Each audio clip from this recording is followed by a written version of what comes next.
Eto, punta kami dito sa ano. Saan tayo kakain, Shai? Teka. Ito ba ang Chinatown dito? Ayan, ang Chinatown dito. Hindi ko makuha sa ano. Nang dalawang ampale. Ginto-ginto. Sa akin ito.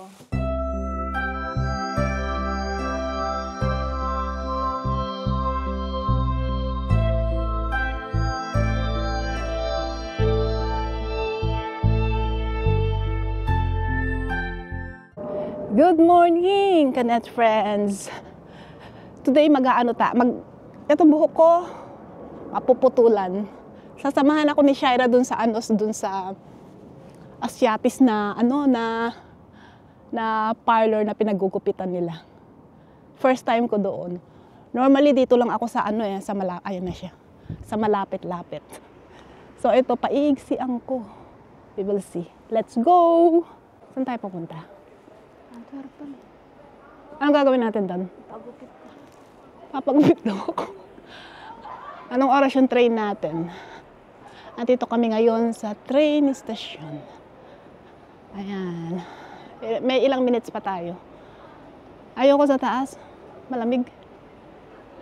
13 ano? Siya, pakita mo yan. Ano yan? Ano laman yan? Hotdog. Eto si Laps ito eh. Laps is life eh. Pagkasama mo, kailangan parati siyang kumakain. Andiyan na yung train namin. Asan na? Parating na.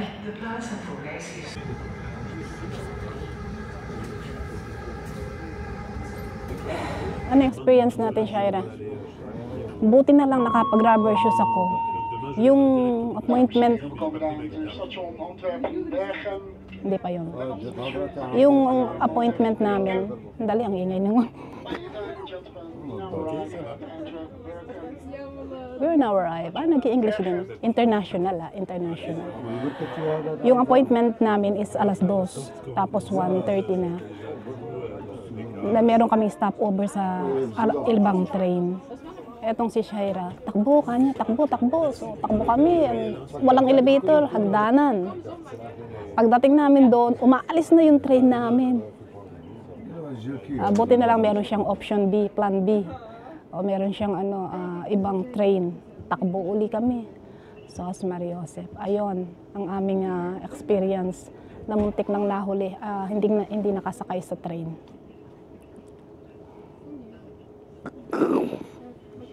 Andito na kami sa Antwerp Central. Meron pa kaming 20 minutes. Ang ganda nitong train station ng Antwerp, no? Ayan, no? Diba? One of a kind siya. Ayan. Hop.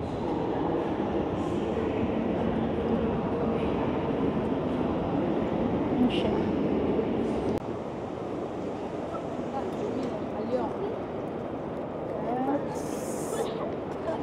Ganda.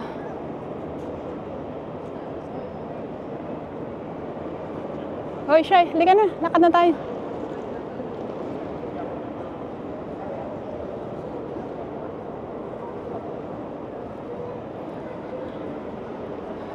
Isa ito sa mga pinakamaraming tourist dito sa Belgium.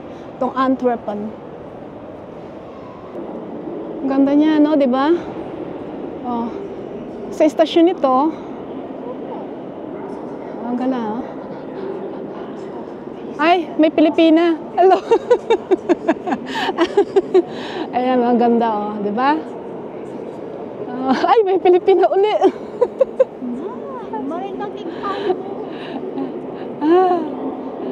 Halika na. Nakalabas na tayo sa istasyon. Tapos, ito yung labas, oh. Ayan. Pag na-late ako sa appointment ko. Yan ba kaon? Kaon siya. Pag na-late ako sa appointment ko, kasalanan ni Shaira. Kasi ang ganda-ganda ng Antwerpen, no? Ganda ng Antwerpen kasi eh. Merong ilang minutes pa tayo. Di ba meron pa tayong 10 minutes? Oh. 8 minutes ang lakad.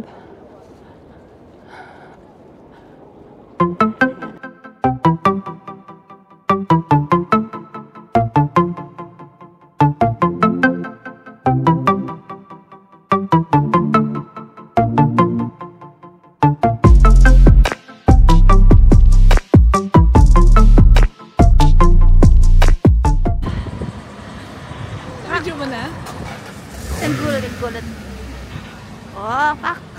61 euro. 63! Ay, 63. Nagulat kami. Ano yung Shaira to? Wala, naalis na yung ano, nagbalanggot na ako kasi malamig eh. Parang niya, Shay, 63 euro. Parang di ako makato. Maganda naman siya kanya. 3,000 pesos. O, ayan o. Eto, punta kami dito sa ano. Saan tayo kakain, Shay? Teka. Ito ba ang Chinatown dito? Ayan, ang Chinatown dito. Hindi ko makuha sa ano. Pasok tayo. Maghahanap kami ng ano, ng... Dito tayo. Ng dumplings daw. Dahil nagugutom na kami. Ito ang Chinatown dito. Wala pang mga ano, tutorials dito. Wala mga salbahe. Pakita namin yung... Nakahanap kami ng ano, ng Chinese restaurant. Ito. Nagpipill up si Shaira. Ako ang ano ko lang eh, ano eh, parang ramen lang eh. Pero ito ngayon, magte-test pa yata kami.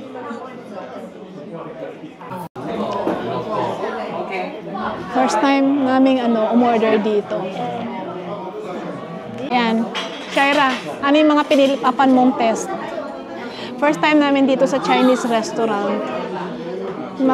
Bibigyan kami ng ano, ipipilapan kung ano yung orderin namin. Hindi ka pala nakikita. Titreat ako ni Shaira. Pagkain is life sa kanya. Loves is life. So, ayan. Titignan namin. Shay. Tingnan mo. Pagka alam niya ang kakainin niya, Chinese. Para siyang nasa langit. Di ba siya naman magbabayad eh. Para saan yung soup na yan? Bakit meron? Ano, tinatanong mo kung libre yan. Umuwi yan, hindi libre yan. Hindi bayad yan.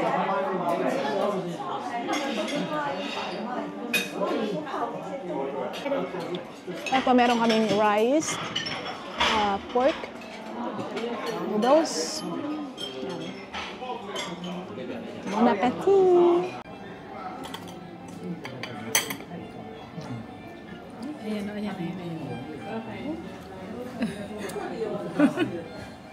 Ayun, papikita yung mata. Pikit yung mata.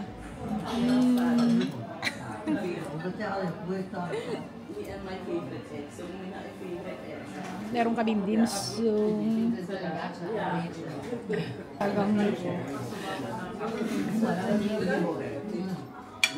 Talagang binalot.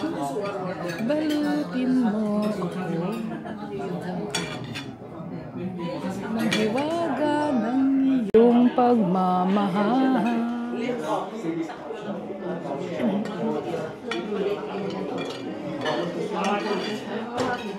Balutin mo ako.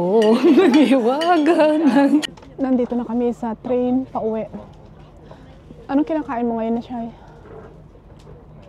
Waffle. Naamoy namin dyan sa ano sa... Wala, nasira na yung hairdo ko na 60 euro.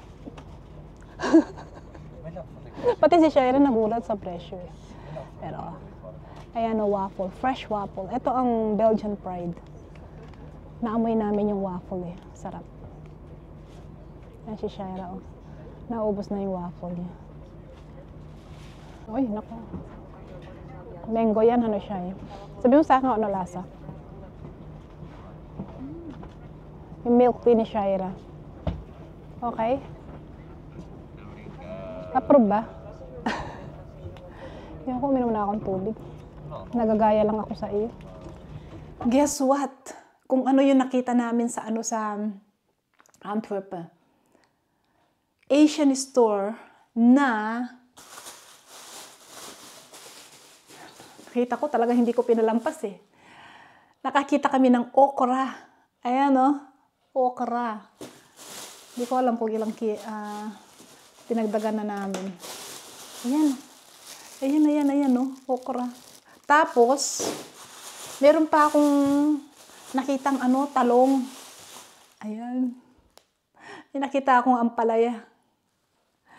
Bili ako ng ano yan? Ng 2 ampalaya. Ginto-ginto. Sa akin ito. Tapos may nakita pa akong yung talong na bilog. Kaya lang parang matanda na sila, tsaka nahirapan na kaming magbitbit eh. Parang naninibago ako sa buko. Yun. Kaya yun, nakabili ako ng gulay. I'm wishing na sana dito merong ganong malapit na store. Kasi sa Antwerp yun malayo pa. Pero happy ako. Kakita ako ng ampalaya tsaka okra. Magpapakbit ako. Pak. Ayan, bago kong hairdo ngayon. Ginabi na kami. Ayan, maganda naman siya. Sulit naman yung 63 euro. Nyay. Yan. So, kabayan ako ng kabayan. Kanet friends. See you again next time. Tingin ako doon, tingin sa buhok ko eh. See you again next time. Bye-bye.